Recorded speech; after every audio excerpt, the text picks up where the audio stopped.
This is Our Rough Draft, a podcast, real talk for real relationships.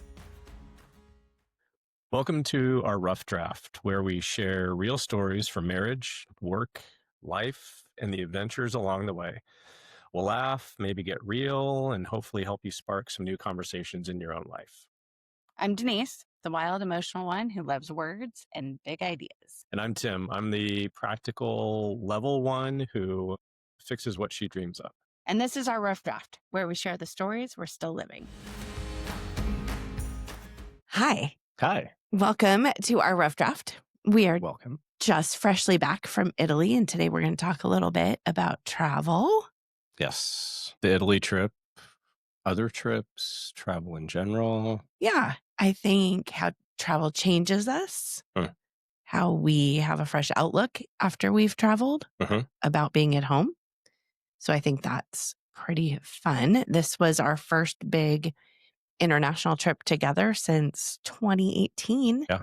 So it's been a minute. So it's fun to get back in the groove. We're excited to have you here today. It is our 10th episode. Woo! I know, so fun. I didn't bring any streamers or poppers or anything to commemorate with, but it's exciting. It is. So we're here, a little espresso to get us through. Cheers. In the afternoon after a little jet lag, getting sick upon arrival, but now we're back at it. So travel is a mirror. It shows you who you are as individuals and as a team. So we'll talk today about a little bit about teamwork and how that shows up when we're traveling. A little bit, some stories from the trip. We'll do that today. We will talk about teamwork and how that travel shifts our perspective. One thing on the agenda today before we dive in is what is coming in future episodes. So talked to a great listener and she wants more personal stories. So I've mapped those out over the course of the next few weeks. So if any of you are interested in more stories, please share with us. And like we said, we're hitting our double digits of podcast episodes. So kind of fun to be doing that. Remember to listen, rate, and share with your friends so that we can share our fun stories with more people. Our crazy life. Yes. All right. Ready to dive in? Yeah. What's been going on this week? What's been awesome for you since we got back? Well, got started on the large yard project that I have had in the back of my mind, actually the back of our minds for quite a while now. So I'm excited that that's at least in motion. Yeah. Hope to bite off a big chunk of that, provided the weather cooperates, of course. Right. We have a big storm headed our way. So a lot of rain here in the Phoenix area, but not only in the 90s today, I think, which is pretty exciting for us. Yeah. Big this week for me. I don't know if I mentioned on here, but my research got approved by IRB. Big first step. And so starting those interviews with people. What's IRB for those that don't know? I don't know. It stands for something that means the ethics people are okay with what I want to ask people. Yes. Has to pass IRB review before you actually get to do the research, especially when it involves human subjects. Yes. Et cetera, et cetera. So yeah, that's a big step. This. So pretty exciting. I have my first interview scheduled. So that'll be super fun. We will talk about my research on a later podcast, but basically the essence of it is how do we teach undergrads how to be on teams better because they need it critical as they get into work and life. Yeah. So that's what I'll be working on for the next couple of years because that's a good time. All right. So today, let's set the scene. We were gone for 10 days to Italy. We flew into Naples. We went to Sorrento.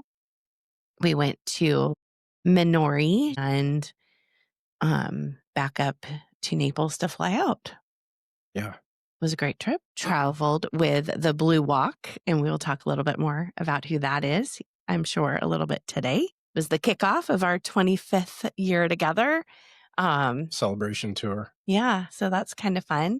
So why Italy? Why was Italy? Why did we choose Italy? Why do we always choose Italy? Why did we choose Italy?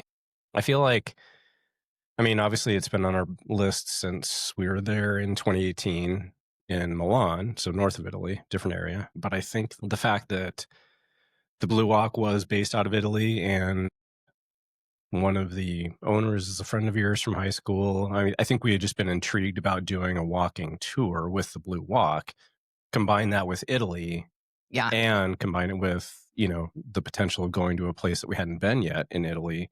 All of it was kind of a perfect storm. Yeah. So when Susie called and said, hey, we've got spots to go to the Amalfi Coast, Yeah. we were all in. Yeah. Hard to say no. Yeah, for sure. One word that you would describe the trip as? Incredible. Awakening. One word. Okay. Incredible. What about you? Just lovely. It was just a lovely trip. It just was. Like, everything about it was lovely.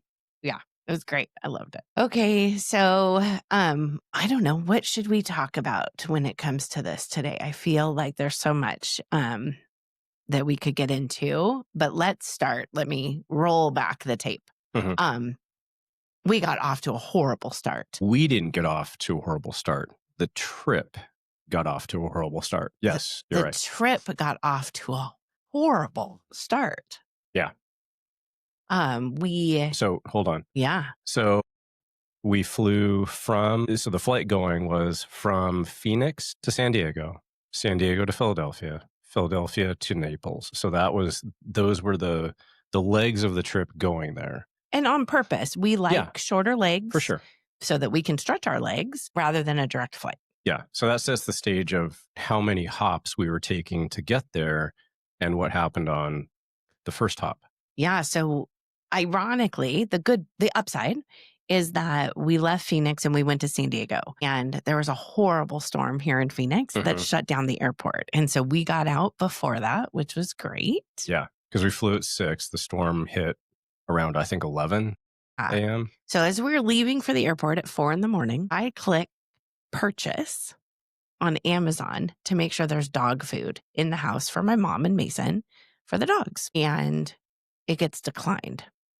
And by the time we get to the airport, we have a notification that every single one of our accounts has been locked down. Our entire account has been locked down. And we are with a bank. Probably shouldn't say it on here because we don't want to be mean. But we've been with the same bank for over 20 years. And our children are all with the same bank. And all of their accounts were locked too. So we were on the phone with this. Imagine the panic. And the organization for the 2 hours that we were at the Phoenix airport getting ready to fly out. The hour that we were in the San Diego airport waiting for our connecting flight before we got it resolved. Yeah. I think we called them 6 times. Easily between the two of us. And they would tell us that you have to talk to Tim. No, you have to talk to Denise. And then all of the things. It was horrific. We ordered breakfast and we were hopeful that we could pay for it. And it worked. So we were hopeful that our cards were working by the time we got on a flight to fly to Philadelphia and then on to Naples. And then we were able to buy lunch in Philadelphia. So we felt like maybe it had worked. I think the thing that struck us was the extreme, like it felt like overboard.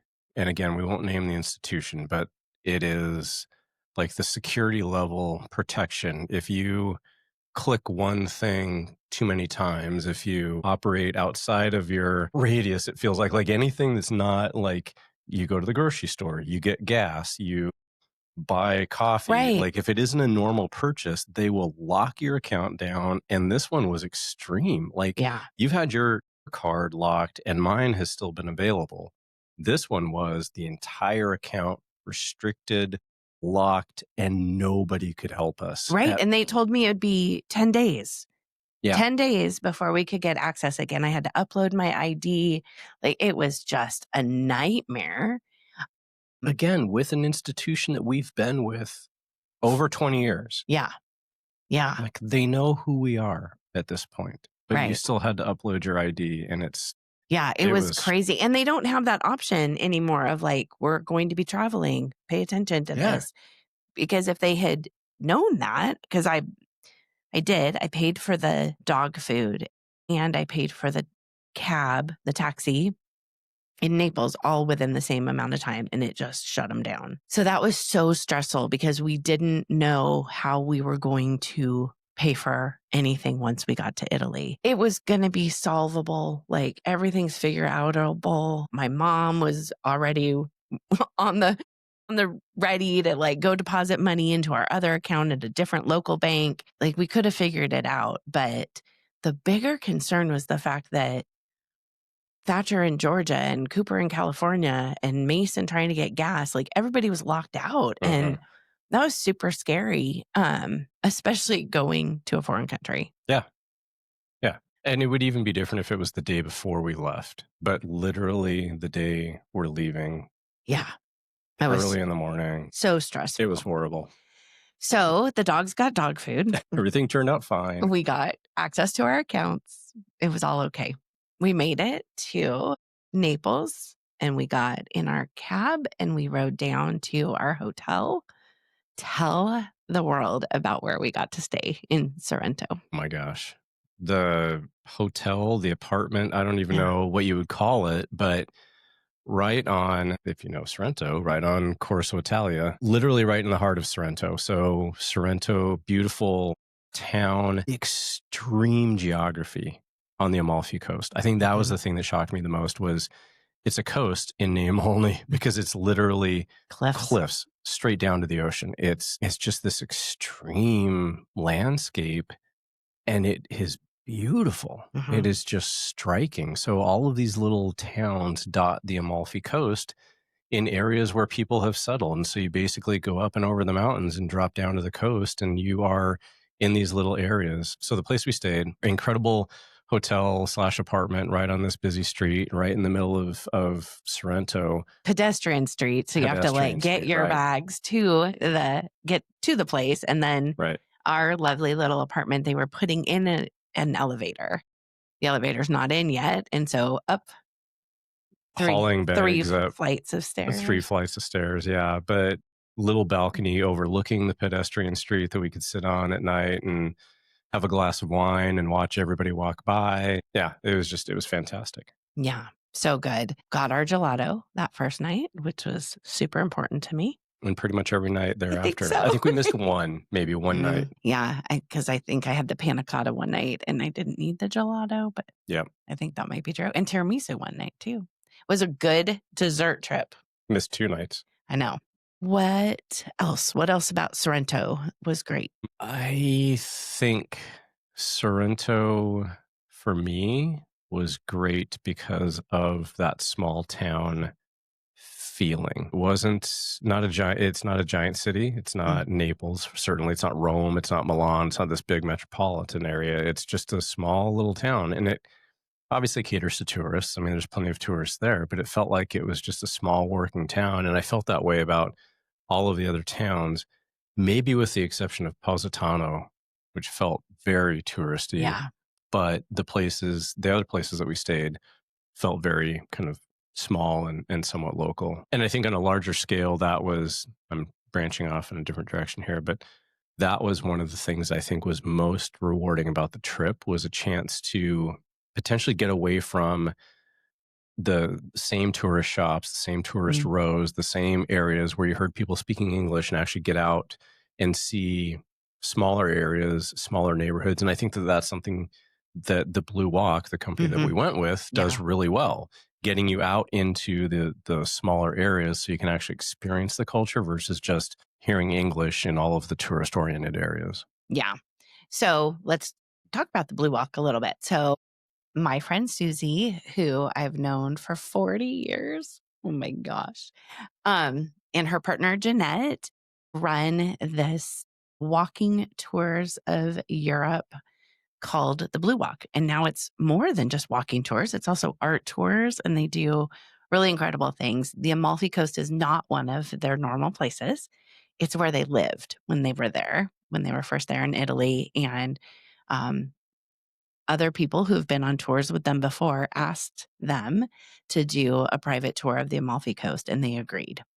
And I am so glad they called us and invited us to go along. Not only were the people remarkable that have traveled with them before and understand how it goes, kind, easy to talk to, nice people,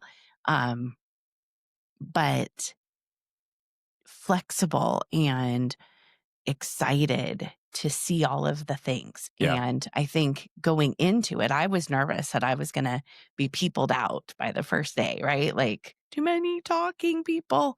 It wasn't like that. It was so easy to be around all of them. It was easy to just be quiet by yourself. If you wanted to walk on your own on some of the bigger hikes, you could. We had plenty of downtime. So the days are scheduled and the arrangements are made and all of those things are done by them. But then within it, you have time to yourself. Really well done to the place where I think you would say something different than me, but I don't think I got done with people the whole trip. Like I did pretty good. Yeah. And I think that was one of my fears. It was probably the fear I had, was outside of just social anxiety of you're going to be spending 10 days around this group of people that you don't know, you've never met, you have no experience with. I mean, we knew Susie and Jeanette, obviously, and that was fine, but we can't like monopolize their time and energy the entire time. We have to actually interact with other people. Yeah. So I think that was my fear, was how's that going to work? Not just for myself, who's an introvert, but for you as well, who I know gets peopled out after actually a very short time. Also closeted introvert. I don't think you're closeted. I think your secret's out there, actually. I think you can claim that you're an extrovert, but I think people know that you're an introvert at heart, actually. Yeah. But yeah, to your point, there was the way the schedules were built, the activities that were being done, the amount of downtime that we had. I think it was easy to then take your introverted self, rest, recharge, just be us. And I think in the moments where, potentially we saw each other maybe getting a little bit peopled out, we could be closer support. Like you could be physically close, like grab a hand, hold a hand for a little while and just be, hey, we're in this group of people, but we're still us. We're still the two of us. And I think that's how we can support each other in an environment like that, is to just make sure that the other one knows you've got somebody here who you can grab onto, can be your support, et cetera. So. Yeah, absolutely. It was just such a well organized situation. Like I love them, but then to see them in their element and doing their job and doing it as well as they do it, I was so proud of them. Yeah. Pretty impressive. Yeah, it was really impressive. And I go back to that first moment where we met everybody sitting on that patio of a restaurant. And I think it's the teacher in me wants to know everybody's name and wants to know everybody's story right away. And I was trying to get it. And there was one person who I couldn't get. And I had to ask the name again. And then looking back now, I'm like, those are all my friends. It's weird how fast you can build a relationship with people that you don't know when you travel with them. Well, and I think, light bulb. I think you're absolutely right, because I think that was another benefit of the trip, was I think the activities they didn't monopolize your time to the point where you could not interact with each other. So one day would be, we're going to walk to the ruins of an old Roman villa. And it's going to be like an hour-long walk. So, an hour and a half back up. Yeah, right. Yeah. There's that. Yeah. But along the way, you're exerting effort because you're walking, but you're also talking to people, or you sit down for lunch, you get a chance to interact with people and talk with people. So the activity wasn't so demanding that you couldn't get to know people. And over the course of that week, you quickly became immersed in their stories and understanding who they were and their backgrounds. And I think it was fantastic. I think it was a great opportunity. It was a great mix of doing an activity and getting to know other people. Yeah. And I think we were fortunate that the other people that were there, we wanted to get to know. Right. And enjoyed getting to know. Yeah, absolutely. And we talked a little bit about when we put together teamwork events, or we talk about teams, one of the things that you do to build teams is you work on conflict. What happens if there's conflict? How do you deal with conflict? Yeah. All of those things.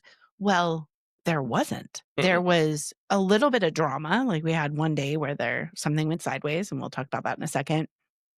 And we were all able to rally around that point, but there wasn't conflict, which was really, really cool.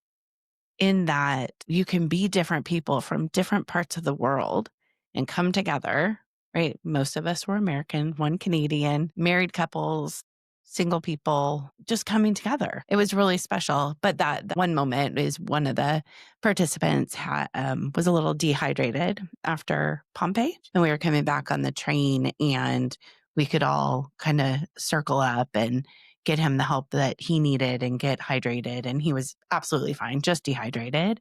But it was one of those moments that actually, like, I think brought everybody together even faster. You don't want to set those up, right? Like, you don't want to. Right. Yeah. But You wouldn't choose that one. no, but what a great opportunity to really be able to support each other and get to know people in a really authentic way. It was really a special trip, the way it was organized and all the activities were really great. We traveled by airplane, taxi, train, boat, private car, van, all of it.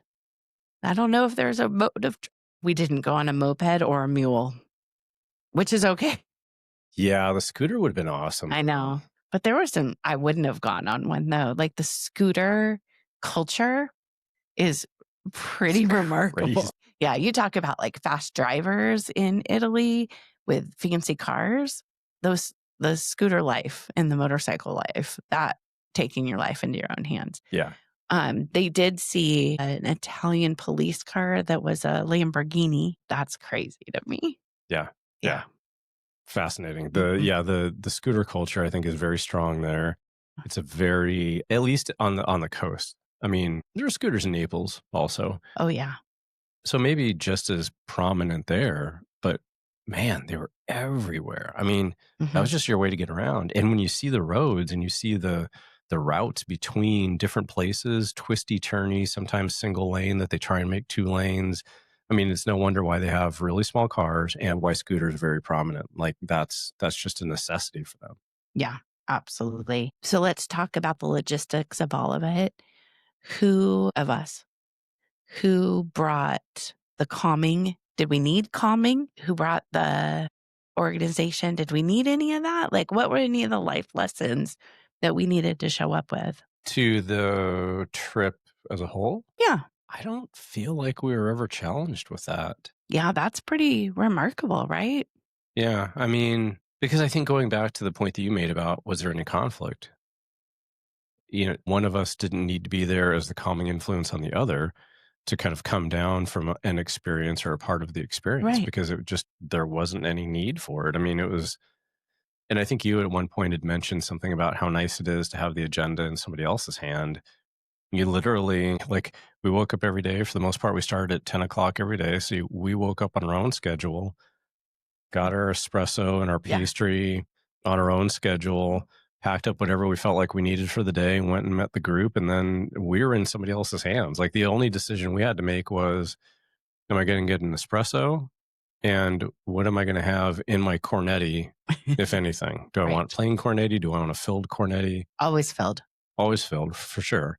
I mean, why wouldn't you? Yeah. And then maybe like what to eat for dinner if it was a night that was on our own. But like all the other decisions and all the other things were in somebody else's hands. So you could kind of just sit back and take it all in. Yeah. And we had weather one day where it was super windy and they had to change our plans, and we reversed when we did the hike through the Valley of the Mills and the hike of the Path of the Gods were flip-flopped. But we didn't have to make that decision. We just had to agree to it. And then there were 2 drama moments. One I can talk about. The other one's forever a secret? No, I think I can tell it now. The Italian Coast Guard are not here. So the one I can tell openly was we were hiking on the Path of the Gods, and some random guy said, "You can't go that way, it's closed." He did not have on anything that resembled authority, and he was sitting in a little lawn chair. That's where I felt like his authority came from, was the chair, was the fact that he was sitting on the trail with a chair and a backpack. Somebody had put him there, I assume, because he brought a chair. Fabulous. So, all right. So then we had to decide as a group, like, do we listen to this guy or do we take the path that was intended? Knowing that if we got to the point on the trail that was closed, we'd have to turn back and go the other way.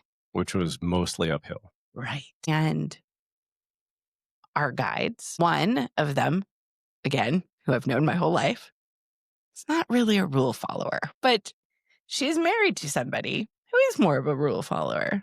It seems to happen this way in relationships. I do not follow rules. I am married to somebody who does follow rules. That's right. Right. And so you get to that point of like, is it really a rule? Is it not a rule? Like, do we go forward? We have a plan if we're turned back. We're all going forward. We're going for it. So we went, and it was not closed. In fact, they were doing some construction on it. It was not closed from our direction. No, not technically. Right. So we didn't really break a rule. No. It was closed from the other direction. Yeah. With that little gate. Yeah. Yep. But not from our direction. But if you have the opportunity, you should go do the path of the gods, because this section, well, not just because of this, but this is one of the highlights. The section that was closed, they were putting in stairs and like stone stairs and a railing, which I think will make it a much better hike, much safer hike. Much safer, yeah. So that's amazing. We got there at lunchtime, and so the workers were napping, and we could just take their new stairs, and it was quite fine. And it wasn't technically closed from our direction. So all was fine. Yeah. The other story of the drama was we had a private charter from Capri to Minori, and we might have snuck a couple extra people on board, but it was so worth it. Yeah. It was one of the highlights for me, was that sail. Yeah. Yeah. That was a great trip. Just being out on the water, seeing everything there was to see along the coast. The dolphins. Yeah. that swam with the boat and that we got videotape of. There's no such thing as videotape anymore. I don't know why I say that. Video of. Yeah, it was great. Yeah. And we outran the storm. Yep. So Capri got pummeled by rain right after we left. We could see it moving across the island, and then it kind of swept and was following us. Mhm. And then we pulled into Minori. As we were pulling into Minori, it started raining. Yeah, but along the way, we saw the Briefly. dolphins. I got to swim. Yep. It was pretty phenomenal. Yeah. It was a great day. Lots of bubbles on that ride as well. It was fantastic. So what is your impression of Italy after being in this part of the country? That's a big question. My impression of the entire country. Or of this area?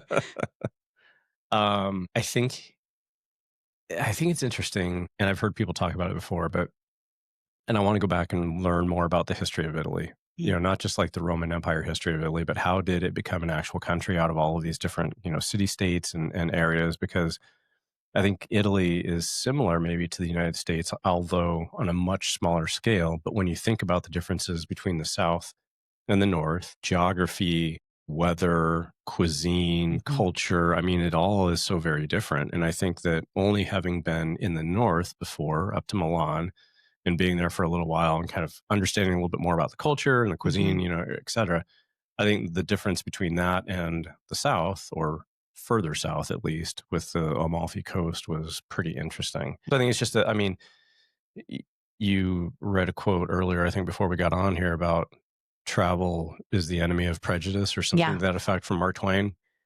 But I think it's real. I mean, I think your mind opens up, you broaden your horizons, you're exposed to other things, you learn stuff. And I think that was all apparent on this trip. So my impression remains that it's a wonderful country, and the people that we've met there are incredible. It's definitely European. There's a little bit of that European, like, not standoffishness, but a little bit reserved, a little bit more quiet maybe than we Americans are sometimes. And I think we commented on that. Like, even without anybody ever saying a word, you could pick out the other Americans in the crowd.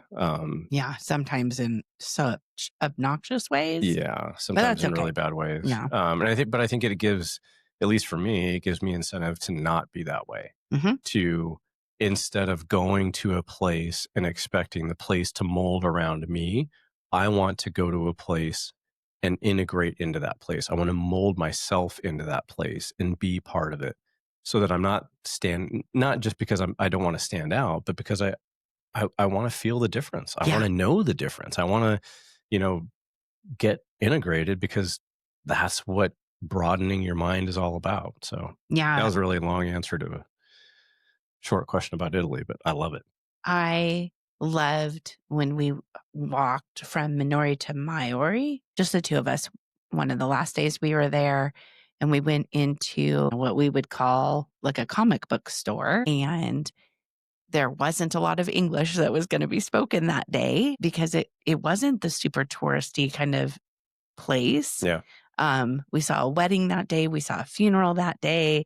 And then we go into this comic book store, and Mason likes this certain anime, and it was on his Instagram, and I was able to pull it up and show it to the guy who was working. And he got so excited to show me what he had of the character of that story. And we were able to buy stuff and bring it home to Mason. And then Mason was so excited to get it. But I loved that because we could contribute to his business, and we didn't make it about us. Right. And I really love that. I like the 2 cooking classes that we took. Obviously, they cater to tourists because they're sharing their culture, but they were so much fun. Oh, yeah. Just so amazing. So a pizza class, which was just a riot. They were hilarious. Yeah. And then the Golden Dream Farm, where we did pasta and zucchini balls and just lemon deliciousness. But both were just incredible. And I want to go back someday and see the woman at the Golden Dream Farm was pregnant and want to find out if she's having a boy or girl. Like, I just think it's really interesting to just kind of connect with people across cultures. On the train, I met a woman from Australia who is also studying communication or connection and teamwork. We met different people along the way. You just find connections with people. Yeah. Yeah, I think so. Yeah. I think you brought it up, but I think the cooking classes were 2 of my favorite experiences, because again, it was one of them, the lemon focused class at the Golden Dream Farm. We walked to the Path of the Lemons, and so you're literally walking through these neighborhoods past people's houses to get to this farm to have a cooking class and sit down and eat, a big family style meal at a giant table with these people. The other one, the pizza class, we drove to, but you're literally in somebody's house. And to your point, obviously it's a tourist thing. They cater to tourists, but you're getting a chance to interact with, people that live and work in that area. You're getting off the beaten path, out of the tourist shops. I keep saying that, but I think that was really, really valuable to be able to experience truly what it is versus, just sticking to the typical tourist things. Yeah. Not that there's anything wrong with that. I can do that with the best of them. But I think in these smaller areas, you almost have an obligation maybe to experience the reality a little bit. Yeah. I mean, I think if you really want to know the culture of the area, if you really want to learn something different than just what you live, it's important to do that, because it's really easy to just still be us, still be Americans in somebody else's space and not experience what's around you. It actually was disconcerting to me in what's that one called? Positano that you don't hear any Italian. You hear a lot of languages, but very little Italian. It's packed. I can't imagine it in the summer. Yeah.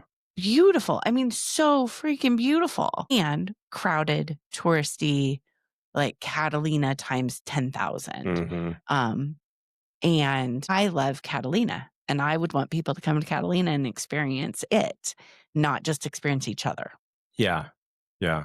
I think a story or something that illustrates the learning moment for me was when we did walk to the lemon farm and had dinner there. I don't think I can do justice to describe, again, the geography of the Amalfi Coast and the fact that everything is straight up and down. And The people that live there have done a great job of using everything that they can. They've mastered the technique of building stuff into the mountainside or into the hillside. Houses are basically kind of stacked on top of each other.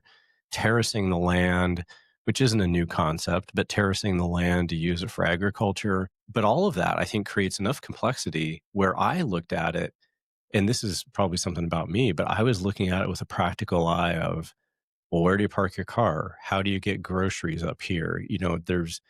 We walked to the farm and there was no apparent road to get there. We literally at some point left the road, started walking a path. How many steps? 536 steps up. So I think for me, it was, like the logistics come into play. Like my practical mind takes over and says, how do you do this? How do you do that? And we asked them.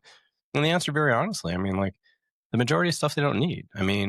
We were there and we made our own pasta using eggs that they had from the chickens that they raised on the farm. And, they get flour every once in a while. Like the logistics are just different and the way of living is different. And you make do with much less than I think we do. Houses are smaller, roads are smaller, cars are smaller. Like there's just more of I make do with what I have versus I have to have everything else. I have to have big, wide streets that are, straight to my front door and a giant house that has all my stuff. Like you just have a chance to learn, I think, a really different way of living. And that was valuable.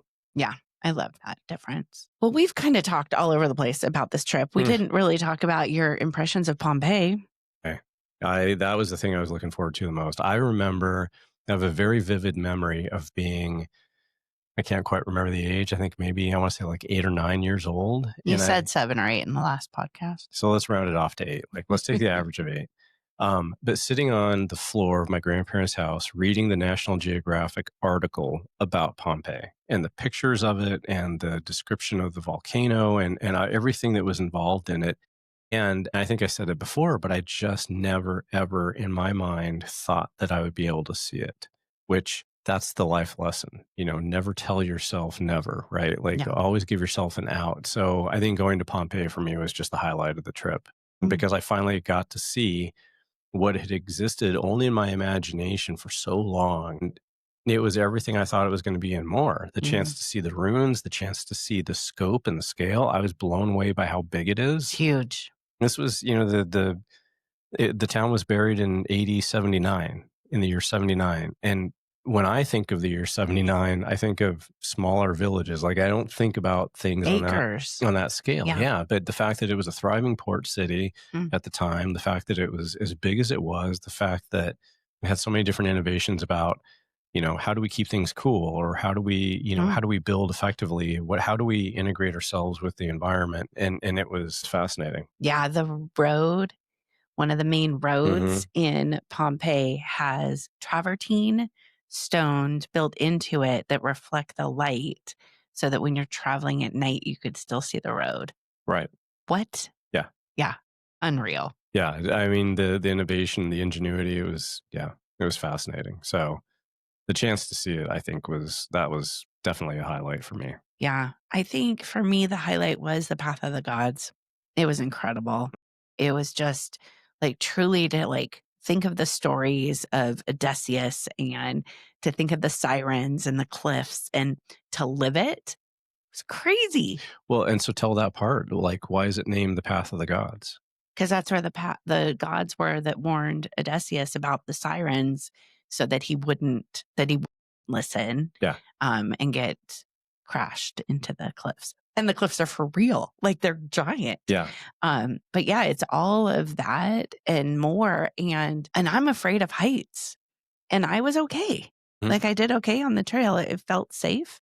It felt like when it was cliffy and it was super droppy and you were screwing around, I was like, no, thank you. Back to the side. I don't think I was screwing around. I think once or twice you were screwed around. Maybe not. Potato. But yeah, it was just an amazing trip. And I feel good to be home. We were both ready to be home, like so ready to be home, be in our own bed, be in our own space, be with our people. They then greeted us at the airport with a big welcome home sign, which was awesome. What were you going to say? Well, I was going to say that I think, to your point, you're the vacation's been great when you're ready to be home. Yeah. It had nothing to do with how great the vacation was. And we said it multiple times, but every day on the trip felt like 2 days. We got At so least. much out of that trip between the activities, the things that we did on our own, the places that we saw. I mean, we were worn down. I mean, we were walking 15,000, 20,000 steps 20,000 a day. steps a day. So lots of activity, but yeah, it was time to be home. And yeah. Where do you want to go next? I would love to spend time in London, but to use it as a base. Like I would love to be able to say, could we take 2 weeks, stay in London, a month? Yeah. I mean, if we're going to let's dream big, right? 3 months. I don't know, but I would love to explore England. To include Ireland, Scotland. Like I'd love to take time to explore that area. And then the good folks at the Blue Walk mentioned potentially Switzerland, not next year, but maybe the year after. So maybe that gives us enough time to save our nickels and dimes for another Blue Walk adventure in Switzerland. The Dolomites. Or the Dolomites, yeah. So, I mean. Or Greece. They're in Greece this week, and I keep looking at the pictures, and I'm going to be back there with them. Yeah. Yeah. Yeah. So, we're going to wrap up for today because the Mariners play here in a few minutes. Go M's. Go M's. We are so excited to see how that turns out. And so we have to wrap it up and move on with our day. But what has been something, it's been hard since we got back. We did get sick when we got back, but what has been something that you have noticed about being home that feels good? I think the comfort and the routine. It's hard not to be in your own space sometimes. It's hard not to just be able to reach for something and have it where you want it and where you need it. I think we do a pretty good job when we go on trips. You've really gotten me into the habit of unpacking. Got to unpack. If you're there for more than like 5 minutes, you got to unpack the bag. You got to put stuff away. You got to get comfortable in the space that you're in. And I think we did okay with that, but it wasn't quite as intuitive. So noticing that when you get home, you just have a comfort there and it just feels like your place. That's lovely. For me, it is not that because I don't care about routine. Great. You don't care about comfort and space and no, comfort's good. Routine. No, I rebel against routine. I'm not saying routine. I'm just saying like I hear you. When you go to reach for the cereal, it's in the spot that you expect it to be. Yeah, but I want to reach for a croissant or more than I want cereal. What I love happened this morning. Mason was downstairs. I was upstairs. You were talking to him, I think, in the kitchen. He was leaving for volleyball practice and he just yelled up, "All right, bye, Mom. Love ya."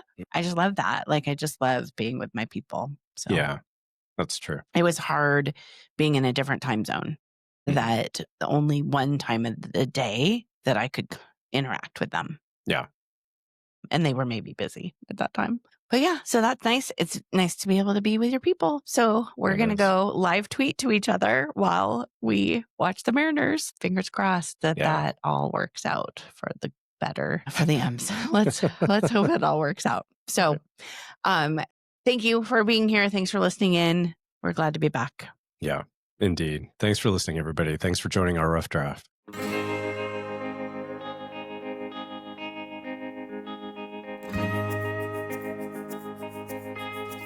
Oh, oh.